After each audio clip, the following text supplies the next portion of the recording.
Hola, en este video explicaremos lo que es un cortocircuito. Este es un contacto producido entre dos o más conductores de un circuito. Es provocado por una falla del aislamiento que existe entre ellos o por juntarlos accidentalmente. Para explicar cómo se producen, hemos armado en el simulador un circuito de un foco. El foco está conectado directo al ITM. No está controlado por el apagador. El apagador lo pusimos paralelo al foco, para que al oprimirlo se cierre el puente y se unan los cables de fase y neutro.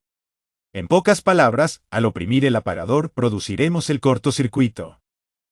Usamos el multímetro para checar el voltaje porque lo ocuparemos para los cálculos. Bien, tenemos 120 volts, guardemos el dato. También hay que recordar que la corriente siempre fluirá por el camino por el que haya menos resistencia.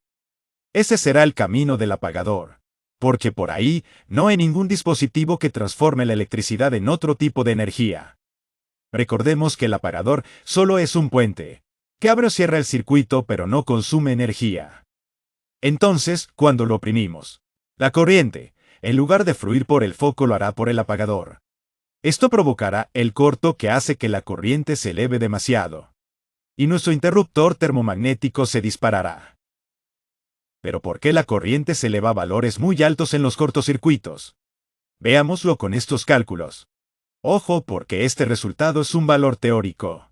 En la realidad, para calcular esto hay que tener en cuenta otros factores. Para el cálculo, usaremos la fórmula de la ley de Ohm que nos dice que la corriente es igual al voltaje dividido por la resistencia. También calculamos la resistencia del foco, que sabemos que su potencia es de 100 watts.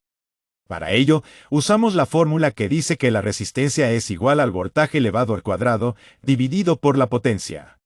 Hacemos el cálculo y el resultado nos da 144 ohms. También tenemos el valor de la resistencia de los conductores. Es de 0.05 ohms cada uno. Ahora calculamos el valor de la corriente del circuito normal, calculando primero la resistencia total. Como los conductores y el foco están en serie, solo hay que sumar su resistencia. El resultado es 144.1 ohms. Como ya tenemos el valor de la resistencia y el voltaje, ya podemos sustituir los valores en la fórmula de la ley de Ohm. Entonces, dividimos el voltaje entre la resistencia y el resultado es 0.83. Esta es la corriente que circula por el circuito cuando no está en corto. Es una corriente muy pequeña para los 15 amperes que puede soportar el ITM. Por eso no se dispara, y el circuito funciona normal. Ahora calculemos la corriente en el circuito en corto. La resistencia total del circuito lo obtenemos sumando la resistencia de los dos conductores. El resultado es una resistencia muy pequeña de 0.1 ohm. Para conocer la corriente de ese circuito, hay que dividir el voltaje entre esa resistencia. 120 entre 0.1 ohm nos da un resultado de 1200 amperes. El valor de la corriente en el corto es muy alta, por eso el ITM se dispara. Imagínense, 1200 amperes para los 15 que soporta el ITM es demasiado. Y comparando la corriente normal con la del corto, concluimos que la corriente del corto es 1441 veces mayor que la del foco. Esta sobrecorriente es lo que hace saltar el ITM para proteger el circuito. En resumen, un cortocircuito es cuando la corriente toma un camino directo con muy poca resistencia.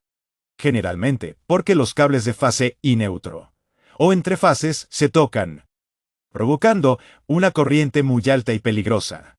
El video ya se hizo muy largo. Si tienen alguna otra duda, déjenla en los comentarios. Por favor, den me gusta y compártanlo. Nos vemos en la próxima.